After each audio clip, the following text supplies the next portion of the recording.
Le ministre de l'Intérieur a indexé 3 télévisions privées, dont Bonferré Télévision, qu'il a qualifié d'être ennemi de ce régime, le régime donc en place. Je vous propose de suivre un extrait. Il était avec nous et vous avez vu qu'un an avant qu'il ne nous quitte, ces journaux, les journaux proches de lui et les télévisions proches de lui, qui aujourd'hui sont dans la même perspective putschiste que lui, qu'il s'agisse du courrier, qu'il s'agisse de l'événement, qu'il s'agisse de la télévision Ténéré ou de la télévision Bonferré, la télévision Labari, qui sont dans une entreprise, qui sont dans la danse. Pendant 2 ans, ils ont appelé à la violence et à la haine. Nous les observons, mais nous ne les toucherons pas en dehors de la loi, mais qu'ils sachent que nous ne laisserons pas faire. Nous, les démocrates, nous ne nous laisserons pas faire. Et à cet effet, nous recevons sur ce plateau Abdrahman Younoussa, il est rédacteur en chef adjoint de Bonferré Télévision. Bonsoir Abdrahman. Bonsoir Aminatou. Okay. Oui, alors comme nous venons de le suivre, Aminatou, vous et moi, et certainement tous les téléspectateurs et téléspectatrices de la télévision Bonferré, et même au-delà, alors c'est des graves accusations que le ministre de l'Intérieur vient là de porter, non seulement à l'encontre de la télévision Bonferré, mais aussi à l'encontre de 2 autres consoeurs. Il s'agit de la radio et télévision Labari et de la radio et télévision Ténéré. Ennemis du régime ou des médias avec un esprit putschiste, convenez avec nous quand même que ces accusations sont assez graves. Et qui plus est, viennent des ministres de la République, par ailleurs ministre de l'Intérieur, qui gère une bonne partie de la force publique et de la puissance publique. Il y a de quoi un peu donc s'inquiéter et avoir un peu peur pour notre sécurité, non seulement pour le groupe, mais aussi pour les gens qui y travaillent, quand des accusations aussi graves viennent des ministres de l'Intérieur. Mais enfin, il a cité nommément, limitativement, 3 télévisions en ce qui concerne les télés, et nous allons nous en arrêter là. Et les autres médias, écrits notamment, nous n'allons pas assez insister là-dessus. Alors, il a cité nommément 3 télévisions. Or, nous savons bien que rien que sur la place de Niamey, il existe 11 télévisions. 11 télévisions privées. 3 moins 11, ça fait 8. Si nous sommes des ennemis du régime, si nous roulons pour l'opposition et pour l'Oumana africain en particulier, nous demandons les 8 autres pour qui ils roulent. Le ministre n'a pas précisé cela, ce soit dit en passant. Alors, heureusement, très heureusement, nous sommes convaincus que le gouvernement, le ministre de l'Intérieur ici là n'a pas parlé au nom du gouvernement, puisque nous sommes entièrement convaincus que tout le gouvernement ne partage pas son opinion. Ça aurait été le chef du gouvernement qui avait fait ces déclarations. Peut-être qu'on aurait pu penser que cela engage le gouvernement, ou tout au moins le ministre de la Justice, porte-parole du gouvernement. Mais ce n'est pas le cas, c'est le ministre de l'Intérieur qui l'a dit. Nous pensons sincèrement qu'il ne parle pas au nom du gouvernement et que tous les membres du gouvernement ne partagent pas son avis, et bien heureusement, parce que plusieurs d'entre eux nous félicitent, nous encouragent hors micro par rapport au travail qu'on est en train de faire. Certains d'entre eux l'ont même fait explicitement, de façon officielle et solennelle. Et cela s'est passé il n'y a pas longtemps, ici même, à Minatou, sur le plateau de la télévision Bonferré, au cours d'une visite du ministre de la Communication, M. Yahouza Sadissou, ministre de tutelle de la télévision Bonferré et de tous les médias. Je propose d'ailleurs de suivre ce qu'il nous a dit en direct le jour-là. Prendre contact avec les différents médias privés, échanger avec eux sur les conditions de travail. Et je profite de l'occasion pour en tout cas remercier Bonferré pour le travail impeccable qu'elle est en train de faire. Et je pense que, sans vous jeter des fleurs, en tout cas, moi, je vous regarde tous les jours, particulièrement les éditions d'information. Et je pense qu'il y a quand même un travail de professionnel qui est en train d'être fait. Alors, le ministre de l'Intérieur, M. Massaoudou Hassimi, a fait des déclarations d'autant plus graves, des accusations d'autant plus graves, puisqu'il ne dit pas que nous roulons pour l'opposition dans son entièreté, il dit exactement que nous roulons pour le président de l'Omana Africa, à savoir le président de l'Assemblée nationale actuelle, M. Hama Amadou. C'est assez clair, c'est assez précis. Nous rappelons ceci, le groupe de presse, notamment la télévision Bonferré, a été créée en 2007, pour ceux qui ne le savent pas. En 2007, donc il y a 7 ans exactement. Alors, après, par un promoteur, donc un homme d'affaires nigérien, un opérateur économique privé, une bonne volonté, donc, qui a utilisé ses moyens propres pour créer la télévision Bonferré en 2007. Alors, en 2011, malheureusement, ce promoteur est décédé, il a été rappelé à Dieu, et ses ayants droit, ses héritiers, ont repris la boîte à partir de 2011. Il s'agit donc d'une entreprise familiale, privée, une entreprise familiale, une famille que tout le monde connaît, et donc des promoteurs que tout le monde connaît. Et à notre connaissance, personne n'a racheté la radio-télévision Bonferré, et personne n'a vendu la radio-télévision Bonferré, en tout cas pas les promoteurs actuels que nous connaissons, ce qui n'est pas le cas de certains médias de la place, que nous connaissons également. Alors, quant à l'équipe technique et rédactionnelle, elle est pratiquement la même depuis 4 ou 5 ans, depuis 2008-2009, à quelques exceptions près, puisqu'il y a eu des allers-retours de certains personnels entre Bonferré et certains médias, mais ce personnel, une bonne partie de ce personnel a fini par revenir dans la boîte. Et donc, à quelques exceptions près, je précise, c'est la même équipe technique et rédactionnelle qui est en train de travailler dans cette boîte depuis 2008-2009. D'ailleurs, soit dit en passant, cet effectif a été étoffé en qualité et en quantité depuis un certain temps. Alors, aujourd'hui, qu'on dise que Bonferré roule pour quelqu'un, c'est donc un peu tiré par les cheveux. Aujourd'hui, la rédaction de la télévision Bonferré est composée d'une douzaine de journalistes, hommes et femmes, avec leurs sentiments, c'est sûr, avec leurs opinions, on ne dit pas le contraire, avec leurs appréhensions, sans doute, mais ce sont des professionnels consciencieux. Alors, ils ne reçoivent aucune instruction de qui que ce soit. C'est tout à fait clair, je suis bien placé pour le dire. Ils ne reçoivent aucune instruction, ni des promoteurs de la boîte elle-même, encore moins du directeur général de la boîte, qui est lui-même journaliste professionnel et qui participe activement aux activités de la rédaction. Alors, de qui ou de quoi parle-t-on ici? Nous sommes vraiment un peu perdus, Aminatou. C'est le cas de le dire. Notre ligne éditoriale est la même depuis 7 ans, depuis 2007. Nous respectons l'éthique et la déontologie, et la base de cette ligne éditoriale est surtout la véracité des faits et l'équilibre dans l'information. L'équilibre dans l'information, justement, est l'un des labels de la télévision Bonferré, il faut le dire sans fausse modestie, et nous nous sommes toujours fait un devoir de faire l'équilibre dans l'information en cherchant toutes les parties, parfois au détriment des intérêts financiers, économiques de la boîte, puisqu'il est souvent arrivé que nous couvrons gratuitement les activités des partisans du régime en place sans qu'on nous invite à le faire.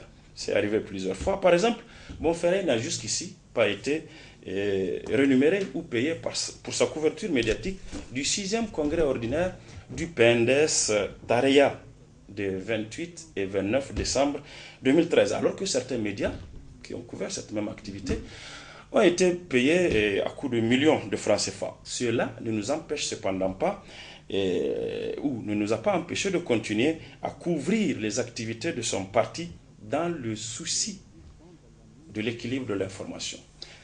Alors, le ministre de l'Intérieur semble oublier qu'il n'a pas été toujours donc, au gouvernement entre 2009, 2010, 2011. Le PNDS Tareya, parti dont il est le secrétaire général actuellement, et ses responsables politiques ont été, dont les activités ont été largement couvertes donc, par la radio et télévision Bonferré.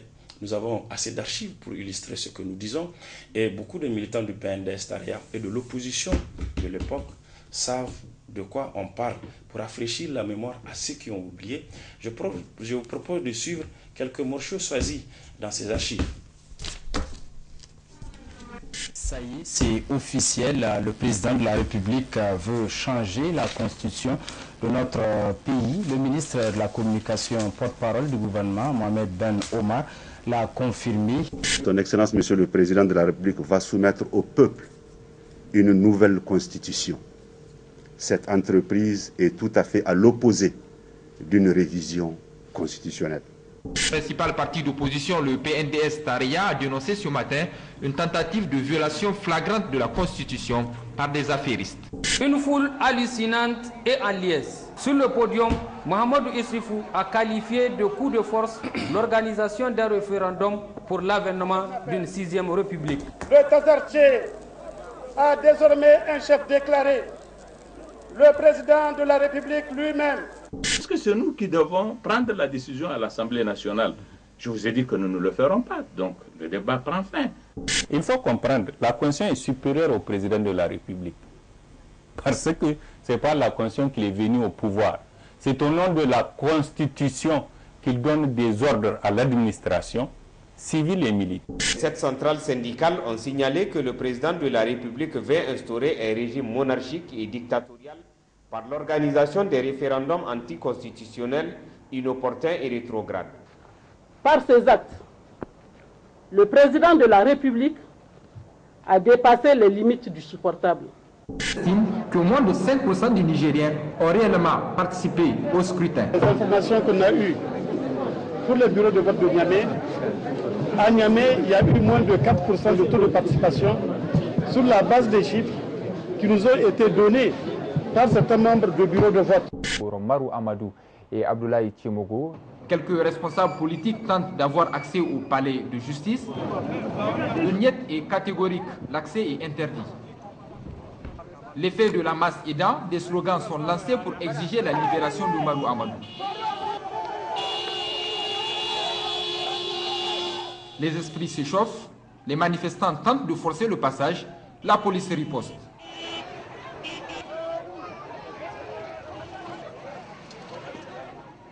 Tir de gaz lacrymogène, répression à coups de matraque, quelques blessés et plusieurs interpellations.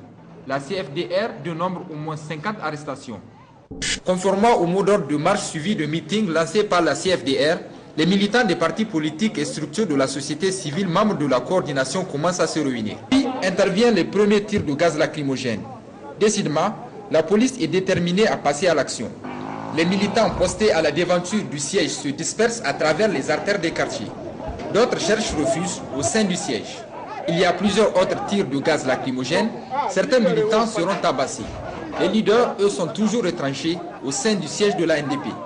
Le dispositif militaire se renforce pour un siège qui durera plusieurs heures. Mais ne m'obligez pas à faire usage de l'arme. Ah, mais vous êtes là pour les deux alors? Non, je ne suis pas là pour les deux. Je suis là pour vous dire que la réunion que vous voulez tenir est une réunion illégale. Quitter les lieux. Mais nous pouvons ne pas quitter le lieu et ne pas la tenir. Est-ce que vous savez ça? Vous avez utilisé la force pour nous faire quitter les lieux. Comment pouvons-nous, après 20 ans, retourner en arrière pour le plaisir d'un homme, pour le plaisir d'un clan? Voilà des conventions que nous avons signées. On nous demande de les respecter. Nous disons que nous ne les respectons pas. Nous avons notre souveraineté. La CEDEAO, là, si elle raisonne comme ça, ce n'est pas une organisation de paix. C'est une organisation de guerre. C'est une organisation de troubles dans le pays. Donc, vous voyez bien, Aminatou, que la télévision Bonferré a toujours été au cœur des événements. Cela ne date pas d'aujourd'hui. Nous avons couvert des événements bien avant ça. En 2009, vous avez vu quelques morceaux choisis. En 2010 également, jusqu'en 2011. Alors, le régime actuel est arrivé au pouvoir en avril 2011, c'est-à-dire depuis 3 ans. Alors, pourquoi c'est seulement maintenant que le ministre de l'Intérieur nous accuse ou que l'on découvre subitement que Bonferré roule pour un parti politique et où fût-il le modèle Lumana Africa. Pourtant, je le rappelle, puisque je l'ai dit tout à l'heure, c'est pratiquement la même équipe rédactionnelle et technique qui exerce au sein de Bonferré depuis ces 3 ou 4 dernières années, à quelques exceptions près. Alors, quelques constats pour continuer cette analyse. Nous constatons que ces accusations du ministre de l'Intérieur viennent s'ajouter à une série de mises en demeure dont Bonferré a fait l'objet dans la même période, une période qui coïncide Et bizarrement, avec le départ du Modern Lumana Africa de la mouvance présidentielle, c'est-à-dire depuis août 2013, la délibération qui porte sur la saisine d'office au niveau du Conseil supérieur de la communication a été adoptée par l'institution en septembre 2013. Et dès octobre 2013 déjà, le débat en germain, dit Timi, a fait l'objet, un débat en germain du 28 octobre notamment, a fait l'objet d'une saisine d'office du Conseil supérieur de la communication, notamment de son bureau. Puis, le débat à Aoussa, dénommé Gaskia, du 16 janvier 2014, a été également l'objet d'une saisine d'office du bureau du Conseil supérieur de la communication. Et puis, tout récemment, le 1er avril 2014, Bonferrey fait l'objet d'un avertissement écrit de la part du Conseil supérieur de la communication. Il s'agit là d'une régularité quand même digne d'une horloge suisse. Alors, nous ne faisons pas forcément le lien entre tout ceci, mais nous laissons les uns et les autres faire leur propre lecture et leur propre appréciation. Nous assimilons ces propos et ces accusations du ministre de l'Intérieur de diffamation et d'accusations calomnieuses, puisqu'il n'a étayé ces propos par aucune preuve que ce soit. Alors, ces accusations nous surprennent puisqu'elles ne nous atteignent réellement. Elle nous aurait fait mal si elle était venue des milliers de nos téléspectateurs à Niamey, à l'intérieur du pays et même à l'extérieur du pays. Heureusement pour nous, ce n'est pas le cas. Alors, si le ministre de l'Intérieur traite Bonferrey d'esprit putschiste, c'est qu'il ne regarde pas la télévision Bonferrey, j'en suis convaincu. Du coup, il est très mal placé pour apporter quelque jugement que ce soit sur le travail qu'on est en train de faire. Nous ne demandons pas qu'il nous aime ou qu'il ne nous aime pas. Ce que nous demandons, c'est un peu d'égard et de respect. Nous connaissons nos devoirs, soyez-en sûrs, mais nous connaissons aussi nos droits. Sans fausse modestie du tout, Bonferrey peut se targuer aujourd'hui d'avoir largement contribué à la restauration et à la consolidation de la démocratie et de l'état du droit ces 5 dernières années au moins. Alors franchement, nous ne nous sentons nullement concernés par ce que le ministre de l'Intérieur a dit ce matin. Le travail d'information que nous faisons est un service public encadré par des textes que nous connaissons et les règles d'éthique et de déontologie que nous respectons. Malheureusement pour le ministre de l'Intérieur, nous ne sommes pas à la solde de quelqu'un. Nous ne sommes à la solde de personne.